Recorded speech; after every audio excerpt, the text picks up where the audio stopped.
Hello, welcome to Talk Good Games. Just finished Arsenal 2, West Ham United 1. A late winner for the Gunners. Let's talk about the game. Let's go straight into it. Well, first of all, how are you feeling right now?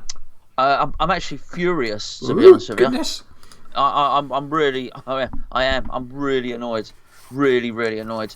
If I was David Moyes, I'd go mad at two players tonight. I tell you, absolutely mental at him because I think I was critical of him before. I didn't think the 3-5 at the back, whatever, would work.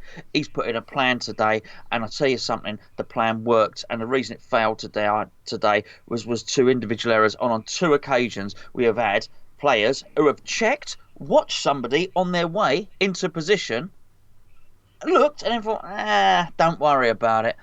I'm fuming, actually. I'm absolutely fuming because I tell you what, we deserved something from that game. Probably deserved to win it. To be fair, if I was two players, I'd be fuming with David Moyes, and that's two players that have been sat on the bench until late on in the game watching their team. And I also think we deserve to get something from that game, possibly even win it. But we'll get into this. Well, 24th minute. I mean, before they scored, I thought we were playing pretty well, Gonzo. I thought we were doing all right. I say well. I thought we were containing them, and I thought we offered a sniff of a threat whilst attacking, and then suddenly bang, it was 1-0. But before they scored, were you happy with what you were seeing? Yeah, I was. I thought I really liked the we were trying to press but early, and if we didn't win the ball back really quickly, then we dropped back and we retreated. So it was almost like 1, 2, 3 players that go to press and drop back. I thought, okay, I can see what we're trying to do here. We were getting players into the box as well.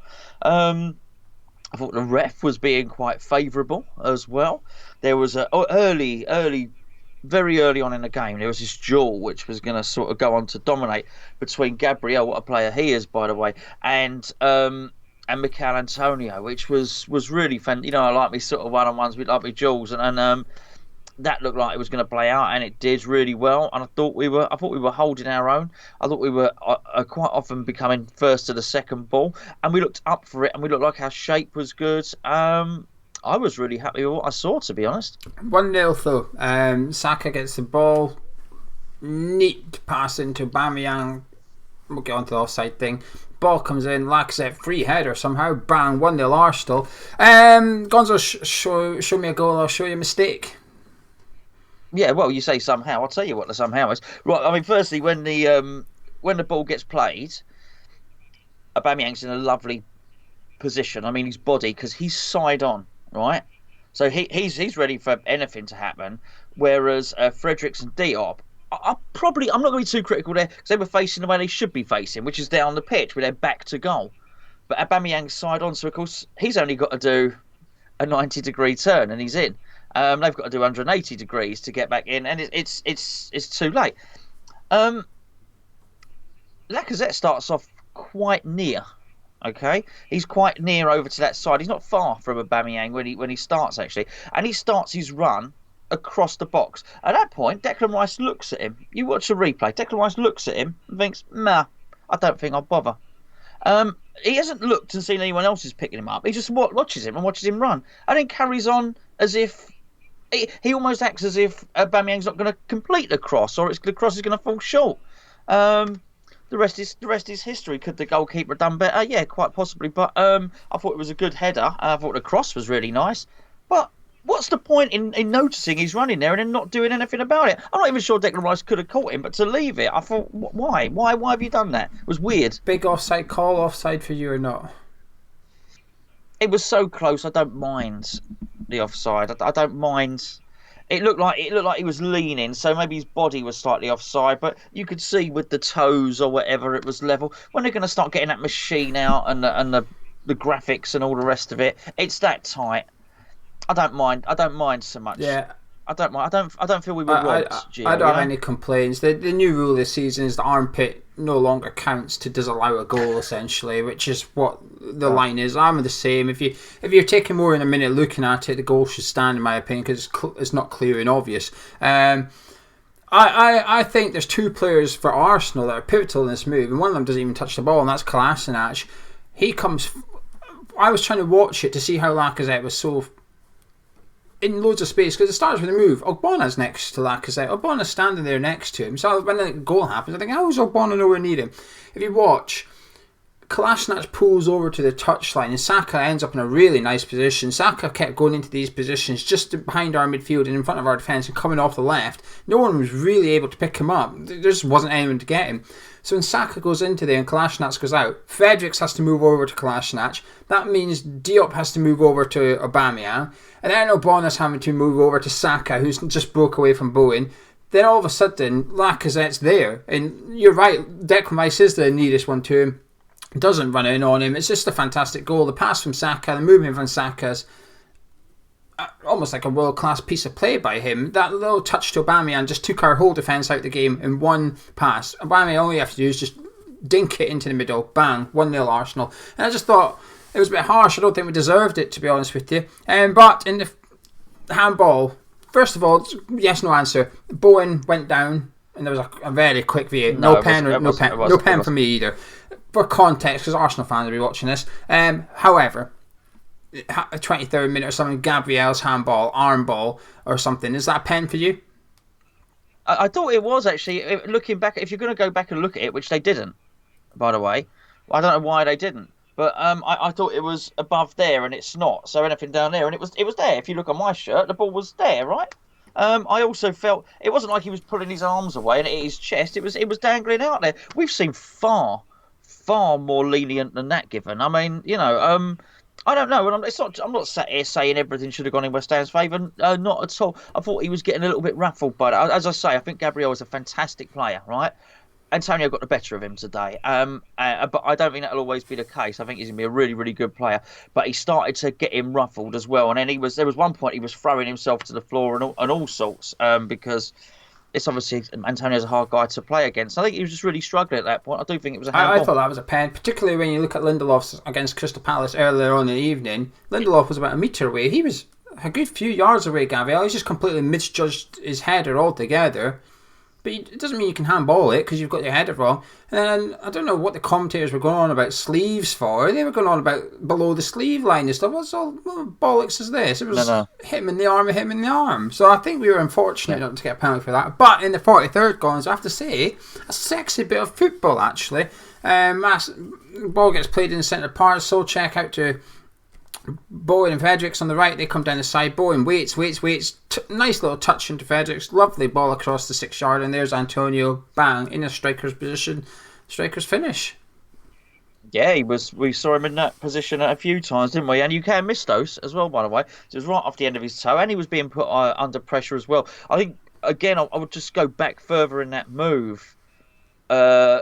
To the fornicator and what he did then, because what he did by keeping the ball in play under pressure when anything could have happened at that point, could have gone up for a throw in or anything, the touch was actually exquisite, not only because it was a good technical touch, but actually it kept the momentum of the play going. It didn't take 3 or 4 touches or just keep it in. He spotted Souček, and actually the way he played it to Souček and the timing he played it to Souček almost prompted and instructed Souček, there you go, and keep up at this pace. And Souček did his bit, got it to Bowen. The rest you've described. And I was really pleased to see Fredericks again involved in that attacking area again. And it was a ball that we'd actually seen Bowen play. Actually, that goal we scored after lockdown last season. It's just Fornals have played it to Bowen. Bowen had squared it to Antonio. So the roles and the personnel were slightly different this time. But I thought it was a really good goal. Half-time 1-1, what were you thinking? Really good, just really, really good. I thought Arsenal were quite dirty actually, and I don't mean that. I don't mean nasty. I don't mean injuring people and stuff. I don't mean like Andy Carroll the other day and that. I think they'll be pleased about that, Arsenal, because for too long they've been too soft, and they seem to have a little bit of resilience and a little tough underbelly to them now. So I'm sure their fans will be pleased that they're going to be a tougher nut to crack. But I just thought we matched them almost all over the park, really. They got some fine players. We've mentioned 3 of them already. But I'll tell you what, we had some players that were playing really, really well. And I was looking forward to the second half couldn't come quickly enough, really, because there were 5, 6, 7 players in our team. I thought, I'm looking forward to these guys getting on the ball and getting on and doing something. And there were some passages of play, Gio, and actually we're going to go into the second half now. I think that the passage of play was on the 57th minute, because I looked at it just in case we were going to talk about it. I think we had the ball for well over a minute and a half, and it wasn't like we were tapping it around at the back. We were attacking, we were going. It actually resulted in a corner as well. I thought we were playing some really nice. I thought we were playing nice passing. I thought our press was working. I thought our defensive shape was working, and I thought our passing was working, and I thought the spacing between the players was working, so as they could pass well. There was a lot going right for West Ham. I thought we were very solid in the first half. I thought we had a game plan. I thought there was some players looking good. I thought Arsenal were very poor, though, for context. I thought they were horrible in the first half, to be honest with you. But I was pleased with what I saw going in at half time. I thought, here we go, this is all right. We're doing well. We've got a chance. The game's there for the taking. I was pleased what we saw. The back three was a bit of a gamble, but it was working thus far, bar their one goal. But apart from that, I don't think Fabianski was overly busy. But whenever we went forward with Bowen, Antonio and Fernandes, I thought we carried a bit of a threat, especially with Masuaku and Fredericks running full sprint down the sides on all occasions they could, really. My only disappointment in the first half was I didn't see enough of Souček getting forward. I thought we were getting the ball wide often, but then we had Fernandes and Bowen in the middle, and I thought we're lacking a little bit of height in there. We were a bit hesitant to cross the ball in the first half, I felt. But that was my only niggling complaint, if you like. However, second half continued, and Mikel Antonio had a really good chance. A lovely ball in from Masuaku, sort of side-footed it into Gabriel's back by the looks of it. But then he headed it off the bar from another cross. Got a good header on it. Everyone thought it was Souček, but it was actually Antonio. Ricocheted off the bar. Then we're going to keep skipping through this because we want to talk about the game as a whole. But prior to the last-minute equaliser, near enough, were you happy with what you saw in the second half? Yeah, I really was. There was a really that period just described where he hit the bar, and there was a Masuaku shot, and another really good Masuaku cross where I felt Antonio could have done better. That was really good as well. Bowen was in on 2 occasions. I thought he was greedy, and I don't want to overly criticise him because I thought he was, magnificent for large parts of the game and put in a real shift. But there was one occasion of 4-0s, and then there was another occasion he should have played Antonio in, and I mean Antonio was in. And he decided to he had a lot of shots today, it seemed, Bowen, actually. I thought we were doing really, really well. I was so confident, I put a bet on at that point for West Ham to win. I really did. I thought we were going to... I didn't play bet. I thought Gabriel would get booked, West Ham to win, which was silly, really, because actually I thought the referee was quite lenient. I don't know why I put that, but he just looked more and more flustered as the game went on, and we had all the momentum. I was really, really pleased with what I saw, and it was working. And I know, obviously, you started off by saying that you were disappointed you hadn't seen subs, and you know what, I'm aligned with you. I'm with you on this. I often want to see subs, but I was looking at it thinking, this is working. We're hitting the bar. The Arsenal defenders are throwing themselves all over the place. They're throwing themselves in front of shots. They're blocking shots. We were in the ascendancy, and I didn't blame Moyes for not changing it, because I didn't look at it and think I didn't look at it and think anyone was absolutely cream crackered. I thought we had a little bit of life in us. I thought we were going to get another goal at that point. I thought we were on top. I thought we were playing really well. I thought we had Arsenal on the ropes. I think they were a little bit rattled by our attacking threat. I thought Souček was in the second half. That Souček was getting in the box more, and I thought we were crossing it more as well. Even Creswell was coming forward and trying to get the crosses in and stuff. I think we changed our game plans slightly. We tweaked it. I think it was when you're wide, get down to 20 yards out and just put it in the box and see what happens, because it was getting scrappy at times, but I quite liked it. Leno came and caught one at high, fell down, just about broke his neck and lost the ball. But the point is, he wasn't going to come from that point on. Leno was not going to come for another cross because he's just gone and dropped it. That's him. Nah, I don't fancy that anymore. I liked it, but I would have liked to have seen a sub for the reasons you've said. Yes, we hit the bar, but apart from that, we didn't test the goalkeeper once. We had lots of possession in the right areas, lots of crosses and stuff. And I felt like we were on top. But that's where I think you need to go for the sucker punch. You need to change something. Arteta clearly felt the same because he decided to make a couple of substitutions, try and swing the game in his favour. But just thought we could have got our striker on the pitch, essentially. I thought Bowen and Antonio were greedy. I thought Antonio was the same. There's a couple of times we ran forward and there was a pass on and he was hitting it, and they were hitting from 20 yards and getting blocked by the defender. It wasn't really working as such. And I think this is where Arsenal were slightly different to us going forward. They were a bit more too tippy-tappy, if you like. But they are better than us. They do have the players that can do triangles on the edge of 18-yarder and try and get a one-on-one, which we later on saw. But I thought we were playing really well. I was really happy with what was. I thought, on the hour mark, I thought we can win this. We can win this, and I thought we possibly even deserve to go on and win this. The tactics were working. I thought the players that were on the pitch were giving their all. Not one of them wasn't trying or that. I thought they were all working their arse off. I don't think they were all particularly having a really good game, but their effort was there. And I thought they all understood their role as well. I didn't think there was any confusion. I didn't think anyone was massively out of position frequently or anything. I thought everything was good. However, we'll review the game overall in a second. Arsenal scored in the 86th minute. However, Ceballos gets the ball. Well, he gets away from Yarmolenko, gets the ball played through to him, and then he gives it to Nketiah, who's, well, he's just got tapping, hasn't he? He's got behind the defence. But 2-1 Arsenal. Yeah, I mean, but again, see, had that have been Saka, or had that have been Aubameyang, they were sort of holding a similar type position throughout the game, which is almost, you'd say, Thierry Henry sort of position, if you like, just off the left and drifting in. You might say that's Frederick's guy, you might say that's Diop's guy, but Ceballos had come from deep. And like the first goal, Yarmolenko looks at him. He can see what he's doing. He can see where he's going. I thought that was the most telegraphed goal you're ever going to see. I knew it was going to happen from the moment Ceballos started making the run. He just made a straight run. I thought, well, okay, it's clear what they want to do here. This is it was like a FIFA goal or something when you're playing two players. There you go, bang, bang, bang, paint by numbers goal.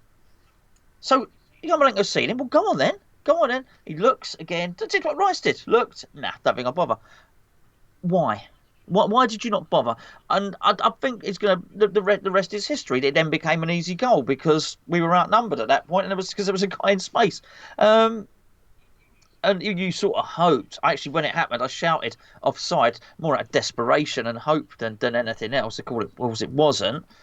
But this is what I mean. I bet Moyes is furious. Actually, I bet he looks at that and looks at those two and thinks, well, my defensive shape should have held throughout. And on two occasions, it's one thing a player running off you that you don't notice, runs behind you. That's your guy. It's another to watch him go in there and then not bother. And I'm furious. I'm furious with that. And I never thought I would be. In many respects, I'm probably more furious now than had we have been completely overwhelmed and lost 2-0, if you know what I mean. But because we were in the game, I felt we had a chance. I felt we were good. Silly individual errors, silly stuff. I think Yarmolenko thinks there's someone behind him. I don't think Yarmolenko believes he's the last man of defence over on that side, because when Ceballos goes on to then score, you can clearly see Yarmolenko's furious with himself. You can see him throwing his arms around as if to say, hang on a minute. I don't know. I think it's difficult when you don't know what's said on the pitch, in terms of player communication and stuff. Yeah. But because he does look at him, he should do safety first, but I think he's trying to concentrate on blocking the pass, if you like, because he's still jockeying whichever Arsenal player had the ball at that point. I think he assumes Fredericks or Diop's there, but I think Diop's in the wrong position. If you watch it back, Diop's not in line with Ogbonna on the 18-yarder. Diop's 2 yards in front of him. For some reason, that space where Ceballos runs into, Diop should be standing there, but he's just wandered off. And it's so frustrating to go through so long where your defence is extremely disciplined, well organised, and Arsenal find it difficult to get in behind your defence, to all of a sudden in the 86th minute or whatever, 1/3 of your defence decides to go walkies, and the guy that's just come on, who is completely fresh and has got no excuses for not running, decides to stand still, and there's a combination of the two, ends up in someone just rolling it into the back of the net. And if you're someone like Fornals, I'm going to use Fornals, who he's ran his arse off from the first minute to the last minute. You've gone run, and then two people on the opposite side of the pitch just stop for 2 minutes and you lose your game. You must think, fuck's sake. We've all worked hard. We've all been doing this in training all week, and all of a sudden, all it takes is just one guy or two guys to just stop for 10 seconds, and it costs you the game and stuff. It's just extremely frustrating, especially when it's like Ceballos, because you have to. you're going to want to watch it back and say, well, where does he come from? Because technically, on paper, that's Souček and Rice's man. So how's he managed to come waltzing through our defence like that? It's just extremely, extremely frustrating. Then on comes Sebastian Haller and Felipe Anza. We finished 2-1 Arsenal. What's your thoughts on the overall game? I thought the overall game, once we take away the disappointment, which is, I'll just repeat myself, otherwise I can't really articulate any more than I have. I think once the dust has settled on that, there was a lot of promising stuff. I think in many respects I'm perhaps more hopeful. We got no points on the board, but in many respects after watching that, I'm a little bit more hopeful about what the next few games hold than I was before the start of the game. I've got to say, if we can play like that, aside from the individual, the 2 goals, disciplined like that, carry an attacking threat, keep getting Souček into those positions where he can win headers or contest headers, keep Antonio scoring it. There's no reason to think he won't. Then I think we have reasons for hope this season. I think tonight, more than any night, I looked at it and I thought, yeah, I can really see why Moyes is really pushing for Tarkowski. I could really see it, and I thought, well, maybe this is it. Maybe this is the formation he wants to play. And if he does play this formation, then it does take out. And whilst but I'm not a fan, I'm conceding that here. It does take out some of the frailties in terms of Masuaku or Cresswell and or Fredericks. They're different roles, and they performed better in those roles. And at 3 centre halves, particularly when you look at somebody like Gabriel, who will do almost anything not to concede a goal.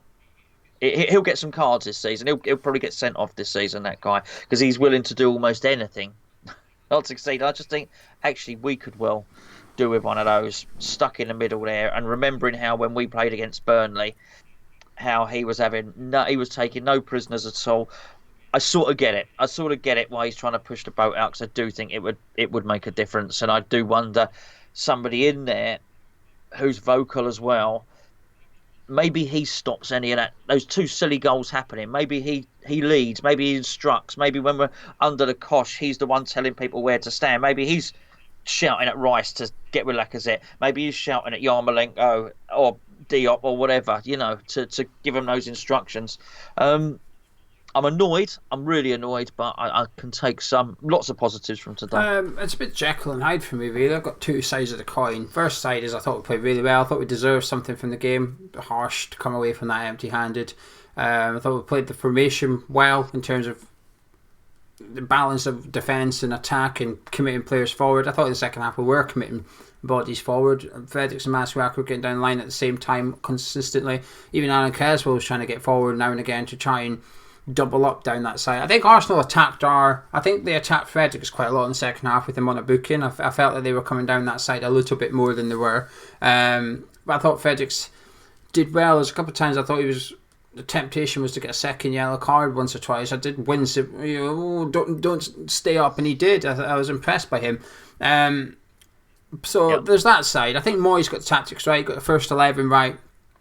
But I can't ignore the substitutions, because when Arteta done the subs, I felt the game started to not swing in their favour, but it certainly started to become a bit more of an even contest. I think Arsenal started to grow into the game a little bit. That last 10 minutes of that, they were getting more and more possession. And to an extent, I think it suited us because it allowed us to play counter-attacking football even more. But I don't think Moyes is the reason we've lost tonight. But I think Moyes is the reason we haven't won, if that makes sense. I felt that the game was there for the taking and we didn't go for it early enough. Bringing Haller on the 88th minute, I think it's a bit insulting, to be honest with you, if you get brought on then. I mean, it's not a case of what's the point. To an extent it is. What's he going to do in 2 minutes? I think you've got to give these people... I know the starting 11 tonight will go away with a bit more confidence despite the fact they got beat. They'll know we've been harshly unlucky and stuff. But all those on the bench and Josh Cullen or whatever, well, I don't know if you can say the same for them, because they'll be thinking, hang on a minute, fucking hell, the boys have... I just get this... I'm aware I'm biased when it comes to the subs, but when it was 1-1 and it was going on and we were doing well, I thought there's only one thing going to happen here, and it's a substitution that Arteta's made that's gone on and won the game for them. And it's hard to ignore, it's hard to get over. And I'm aware people say, well, hang on, it's a sub that's cost us the game with Yarmolenko's tracking back. But Yarmolenko's defensive deficiencies aren't a surprise. Everyone knows Yarmolenko can't track back with that. So you've put Yarmolenko on expecting him to almost have like an importance in defending and stuff, then I would suggest you've done the wrong thing there. I think Lanzini or Anderson would have been better off coming on if you're going to want them to track back and defend for the last 10 minutes of the game or something. But I don't blame him for losing. I don't blame David Moyes for losing the game. That's down to individual errors and us not taking our chances, really. We created, or we should have created more and enough in order to score more than one goal tonight. Simple as that, really. I don't think the players have necessarily let them down. I think sometimes you can just say you're a bit unlucky. You were just a bit unlucky. And I think tonight I'm going to put it down to a bit unlucky. I'm feeling a bit more positive for the Wolves game than I was. I had a bit of a good feeling for tonight. I think we've done pretty well. I think we've made a good account of ourselves. But then in Wolves away play Man City tomorrow, so I might change my mind tomorrow night. It depends how they get on. But individual performers. Bortles, you've alluded to. Antonio, fantastic. Ogbonna, really, really decent again. I actually thought Diop was growing as well. I thought there was a bloody good block, a really good interception, an excellent header, and at one point he was stuck. Arsenal were on the press and they'd closed down every avenue of passing. So actually, he brought it out and came up the pitch and created an attacking option. So I thought there was a lot to be pleased of with him. Stafford Fredericks as well, Geo. Again, that's two. He needs to be careful, really. Otherwise, I might end up saying something nice about him. So that's 2 games in a row. Was pleased to see that, actually. Was pleased to see that. I thought Masuaku got better as the game went on, actually. And I was a little bit bothered about his commitment to start off with, but then he grew into the game and actually, I quite liked what I saw, the tricky feet and creating a shot and then creating a cross. Okay, well let's have a little bit of this. I've been saying it for months, Gio, months and months and months. I reckon in trading he's the best player. All right, but how many times have I said that on this video? And I would imagine, what do I call him? He's like Lionel Messi. Got tricks like Lionel Messi sometimes, and you see it. Well, let's see it on the pitch. So I was really pleased to see him show a bit of that, actually. It's funny you should say about Bowen, because I don't think we can concede the last goal if Bowen stays on. But, as I don't even think he was that knackered, but I do think Moyes made that substitution with Yarmolenko to try and win the game. I think the Haller one was just a reaction because they scored late. I think it was I don't think he ever intended on bringing Haller on at all. It was I don't know what happened by he separated the 2 substitutions of Haller and then Anderson. Anderson's ridiculous trick that he tried to do that he almost fell over. I was pleased Haller didn't get injured actually as well. That's Declan Rice, I thought overall he played much better. He is a naughty boy for that mistake. I'm disappointed with that, but I thought he grew into the game. And there were times, I thought we overwhelmed them at times, Gio. I really do. I thought there were times when they would have been overwhelmed by our attack. I thought we were outnumbering them in certain areas of the pitch. So I think most people played well today. Yeah, I don't think there was any bad performers. I don't think anyone played bad. I think Creswell was a bit sloppy in possession a few times. He does his roll it to his left foot and punt it down the left side of the pitch and overhits it by about 20 yards. But I thought defensively he was okay. He won a couple of important headers, which isn't something you can attribute to him usually. Moyes likes him as a left centre back, and I thought he'd done okay as left centre back. It wasn't outstanding, but I don't think he was bad. I thought Fredericks and Masuaku were brilliant, to be honest with you, both of them. It's a difficult role to do, the wing back role, and if you can do it and you can do it right, it's difficult for the opposition then to mark you and play against you. And I thought they both did really, really well tonight. Got forward really well. Some really good crosses from both of them. Got assist out of them. Masuaku deserved an assist for that one that he gave to Antonio. The back 3, Diop and Ogbonna, I thought they did okay. I thought Fabianski's distribution is a little bit worrying again. A couple of times he just bumped out of play, and it's frustrating because I always feel like when your keeper just boots out for throw-ins, you're conceding possession a bit too easily. I don't want to see him taking risks like some other keepers do in the league. But I think at times there is a pass on to centre back, and he just wallops it, and it tends to go out. I just find it's giving possession back. It's very frustrating. But Bowen and Fornals had a really difficult job because going forward, they had to get in close to Antonio, but defensively they had to then get out to the wings and get back. I thought both of them did really well. They were defending when they should have been, and they were attacking when they should have been. I was really impressed by it. I thought Souček had a quiet game in the first half, livened up in the second half, but I thought he was quiet in the first. I thought Rice had an okay game. He was a lot better than last week, but I don't think he was anywhere near man of match for us. And I thought Antonio done well too. I thought Rob Holding was going to get booked at one point. He was all over the shop against Antonio and Masuaku. Whenever Masuaku went up against him, Holding did not fancy it. So yeah, all in all, I think the players did really well. Can I get your last words, I suppose, please, Gonzo? Yeah, just to repeat what I said earlier, I'm just very disappointed without actually defeat from the jaws of a draw, which is not quite as punchy as from the jaws of victory, of course. I think he needs to tell those players off, but I think once he's done that, and once they've had a look at the video and seen what went wrong, I think they'll then need to look at the video again and see everything that went right. And hopefully they can take some positives, because there's an awful lot to do and they have something to build. Are we playing Tuesday? Yeah, against Hull, yeah. Right, okay, well that's a bit of a... Right, hopefully he just does what he did last time. And then more or less keep that team intact and get ready for the weekend, because I do think we've got an awful lot to look forward to on that. We must bring players in, Geo. We must bring some players in this week, at least one, to give us a fighting chance. Unlucky. He'll be sharing a glass of wine with Mikel Antonio, a socially distanced glass. I won't be sharing the same straw or anything, but he'll be having a glass of wine with Mikel Arteta, and they'll be... I think he'll feel he's got away with one a little bit there, Arteta. Good job from West Ham today. Yeah, I get the same feeling as I got post-lockdown when we got beat by Spurs. I've got the same feeling. I thought we played well, thought we did all right, but we've got nothing to show for it. But there was a lot of positives to then take into the next game and build on. And I've got that about me. I'm not angry tonight. I'm not actually that angry. I feel...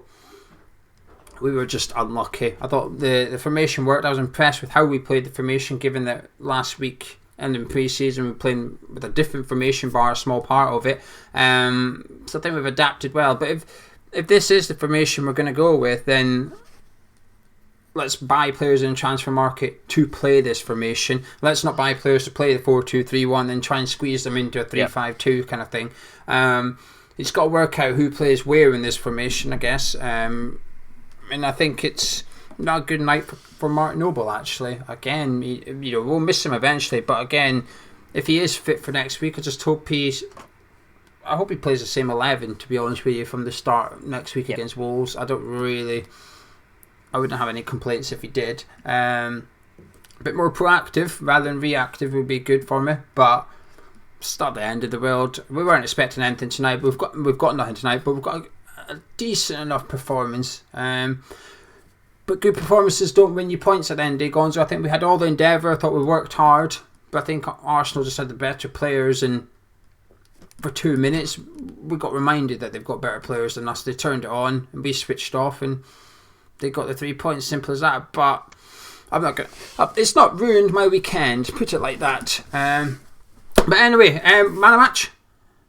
Hammer of the match? Oh, I should have thought about that beforehand. Mikel Antonio never stopped running, battled anyone that he could, scored a goal. And I think we got a striker, mate. We got a striker. I'm going to give it to Ryan Fredericks. I thought he was really, really good tonight. Got the assist, but he was constantly up and down that line all over 90 minutes. And I've been very impressed by Saka since he's come into that Arsenal side. I thought Fredericks got the better of him, actually. And there's not many players I could say does that when they go one-on-one with Saka over the duration of a game. If you've enjoyed this video, please drop a like on it. Subscribe, new around here. Myself and Gonzo will be back one night this Monday night, probably, with the Hull preview. We'll catch you in a bit.